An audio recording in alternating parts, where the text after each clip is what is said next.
Super Sunday, इंतजार खत्म हो गया भाई, बहुत बड़ा इंतजार। पता है जब आईपीएल शुरू होता है तो लोग एक ही चीज सोचते हैं, जो फैंस हैं, एल क्लासिको कब होगा, मुंबई और चेन्नई कब आमने सामने होगी। 17वां आईपीएल है, लेकिन 10 बार तो इन्हीं दोनों के बीच में सब कुछ जो ट्रॉफी है इधर उधर होती रहती है। क्या कोई नया चैंपियन मिलेगा? ये दोनों फैंस यही चाहेंगे कि नहीं, चैंपियन हो तो इसी में से हो। तो चलिए बात करते हैं इसी मैच की। स्वागत है आपका ESPN cricket for time out Hindi में, और इस एल क्लासिको के लिए हमारे साथ मौजूद है वसीम जाफर।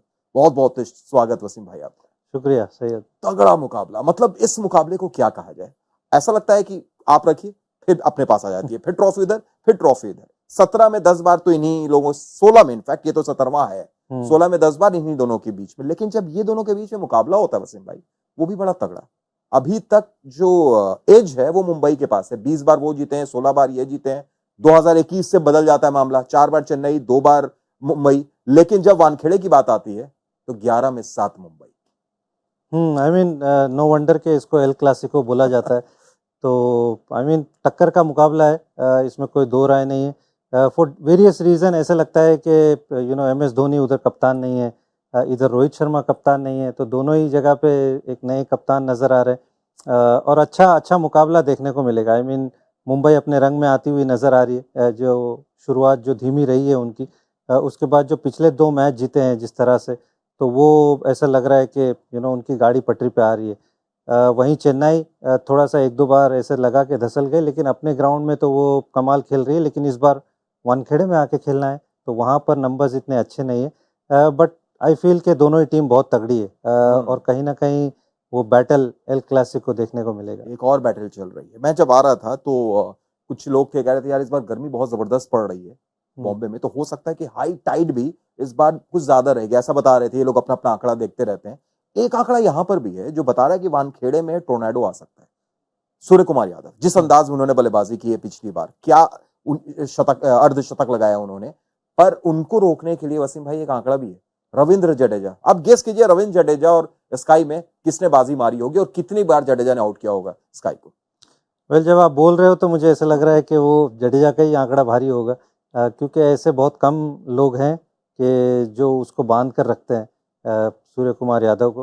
तो आई एम श्योर कि अगर कॉन्टेस्ट में नाम जडेजा का है तो शायद उनके नंबर्स अच्छे हैं। बिल्कुल, 12 पारियों में 48 रन बना पाए हैं, 62 गेंदों का सामना किया है। सूर्या की बात कर रहे हैं, किसी और के नहीं। 77 के स्ट्राइक रेट और 4 बार आउट भी हुए। ये क्या मामला क्या है? आई मीन एक चीज़ जो मुझे लगती है वो शायद इसकी वजह से होगा, क्योंकि एक तो वो straight away after power play आ जाते हैं बॉलिंग करने के लिए, और जो उनका लाइन ऑफ अटैक है वो बिल्कुल स्टंप में होता है। वो गति तकरीबन 95 to 100 होती है, तो वो तेज़ गति में डालते हैं बॉल, और स्टंप में डालते हैं। और सूर्या कहीं ना कहीं वो स्वीप, पैडल स्वीप, वो उनका फेवरेट शॉट है। और वो जिस तरह से गेंदबाजी करते हैं, उस गेंदों को स्वीप मारना बड़ा मुश्किल होता है। तो कहीं ना कहीं सूर्या थोड़ा सा, मुझे लगता है कि उस वजह से थोड़ा फंस जाते हैं, और शायद इसीलिए थोड़ा डिफेंसिव भी खेलते हैं। तो इस वजह से आई फील कि रविंद्र जडेजा के थोड़े नंबर्स बेहतर हैं। तो एक अच्छा मुझे लगता है बैटल देखने को मिलेगा। अगर हाई स्कोरिंग गेम हुआ तो सूर्या किस तरह से टैकल करते हैं, क्योंकि जडेजा की लाइन ऑफ अटैक तो वही है, तो वो ज़्यादा चेंज होने वाली नहीं। और अगर थोड़ा भी ग्रिप और बाउंस और स्पिन थोड़ा सा मिलता है तो रविंद्र जडेजा बहुत लीथल हो जाते हैं, जो हमने देखा पिछले मैच में जब चेन्नई में मैच हुआ था।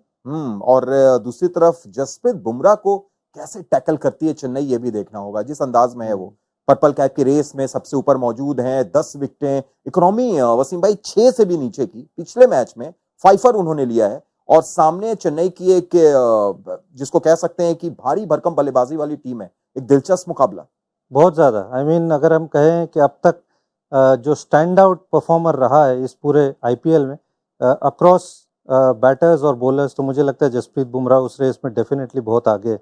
अगर अभी कोई एमवीपी सिलेक्ट करना होगा तो मे बी जसप्रीत बुमराह होंगे, क्योंकि अबव एवरीबडी ऐसे लगता है कि बहुत आगे हैं एज अ बॉलर। आप चाहे कोई भी टीम की बॉलिंग की आप बॉलर को उठा ले, मुझे ऐसा लगता है Jasprit Bumrah will be easily the better player. तो आई फील उसका रीज़न यही है कि एक तो गति है, 145 के आसपास की गति है, और नए बॉल से वो बॉल स्विंग करते हैं।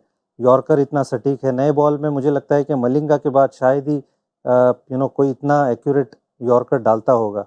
उसके अलावा बाउंसर है, तो और सारे ऐसा लगता है कि पिन पॉइंट एक्यूरेसी के साथ वो डालते हैं।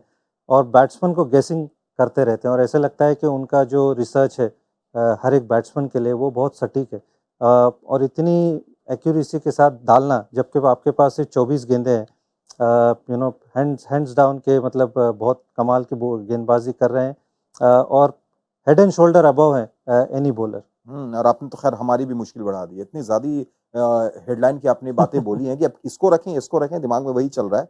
एक और तगड़ी बैटल यहाँ पर देखिए आप, दीपक चाहर जो नई गेंद से बड़ी अच्छी गेंदबाजी करते हैं, और पावर प्ले में मुंबई की अगर बात करें, वानखेड़े में बात करें, तो 10 विकेट ले चुके हैं वसीम भाई, और पावर प्ले के अंदर में बगैर मुंबई से खेलने वाला बॉलर, यानी दूसरे टीम से खेलने वाला बॉलर, वो इकलौते हैं, और ओवरऑल अगर लिस्ट आप देखें तो छठे स्थान पर है।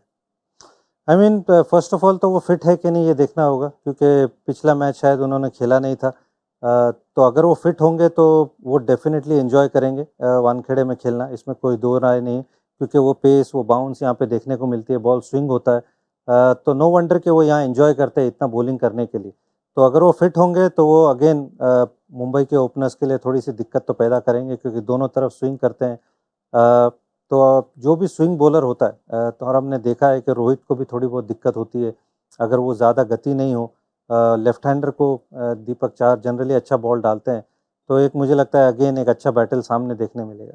और शिवम दुबे, ये सीजन उनके लिए बहुत जबरदस्त जा रहा है, 175 रन, स्ट्राइक रेट पर अगर आप नजर डालें तो 160, लेकिन यहां पर जब जसप्रीत बुमराह उनके सामने रहेंगे, जब क्वालिटी पेस बॉलिंग रहेगी, जो अक्सर हम सुनते हैं कि जब अक्रॉस द एंगल के साथ जब बॉल जाती है बाएं हाथ से चौथे पांचवें स्टंप पे, तो थोड़े से फंसते हैं शिवम दुबे, तो क्या ये चीज पर ध्यान रखना होगा? आई थिंक एक इंटरेस्टिंग मैचअप है, इसमें कोई दो राय नहीं, हालांकि ये उनका होम ग्राउंड है, मुंबई से खेलते हैं वो फर्स्ट क्लास क्रिकेट में, तो वो मैचअप बहुत इंपॉर्टेंट होगा, बट उसके अलावा मुझे कोई ऐसे नज़र नहीं आ रहा है कि जो उन पे अंकुश लगा सकता है, बारिंग जसप्रीत बुमराह, तो वो मैचअप कितनी अच्छी तरह से हार्दिक पांड्या यूज़ करते हैं।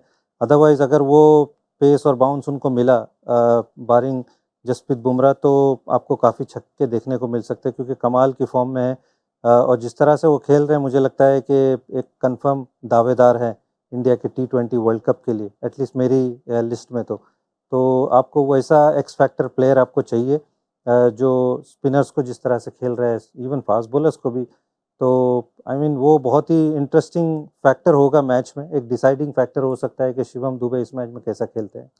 वैसे तो मैं सोच नहीं रहा था, लेकिन आपने छक्के की बात की, सिक्स की बात की, तो जहन में आ गया, वानखेड़े में मैच चल रहा है, महेंद्र सिंह धोनी भी हैं, इस सीजन 3 मैच में उनके स्ट्राइक रेट 185 की है, भले बैटिंग कम आई है, क्या फैंस चाहेंगे कि माही एक बार फिर ऊपर आए, उसी वानखेड़े में एक और छक्का देखा जाए, एक दो कम से कम? नहीं, I don't think, I mean fans तो ये चाहते हैं, इसमें कोई दो राय नहीं, बट वो अपने आप को मुझे लगता है कि होल्ड करते हैं कि वो लास्ट 2 ओवर या 3 ओवर में वो आए और अपना रोल प्ले करे। मुझे नहीं लगता है कि वो अगर वैसी सिचुएशन होगी वो तभी आएंगे, अदरवाइज फैंस सिर्फ होप ही कर सकते हैं। बिल्कुल, तो एल क्लासिको में पड़ रहा मुंबई एक बार फिर अपने घर में एडवांटेज उनको, या चेन्नई कुछ अलग करेगी इस बार? मैं कहूँगा कि जो फॉर्म में थोड़ा मुंबई है, तो वो उस लिहाज से, प्लस वो बुमराह का जो फैक्टर भी है, उसको देखते हुए मुझे लगता है कि मुंबई एट होम थोड़ा सा पलड़ा उनका भारी है। वैसे मैं मुंबई में बैठ के हम लोग ये शो कर रहे हैं, भले ही ये जर्सी शर्ट मैंने पीली पहनी है, लेकिन ये तो खतरा नहीं ले सकते हैं कि मुंबई का नाम ना ले। बहुत बहुत शुक्रिया जुड़ने के लिए, तमाम बातचीत के लिए। तो भाई वसीम जाफर ने तो कह दिया है, लोकल बॉय भी हैं, कि मुंबई इंडियंस ही हावी है। आप क्या सोच रहे हैं? आप चेन्नई सुपर किंग्स के अगर फैन है तो आप भी बताइए आपकी क्या राय है, और देखते रहिए ESPN cricket info time out Hindi.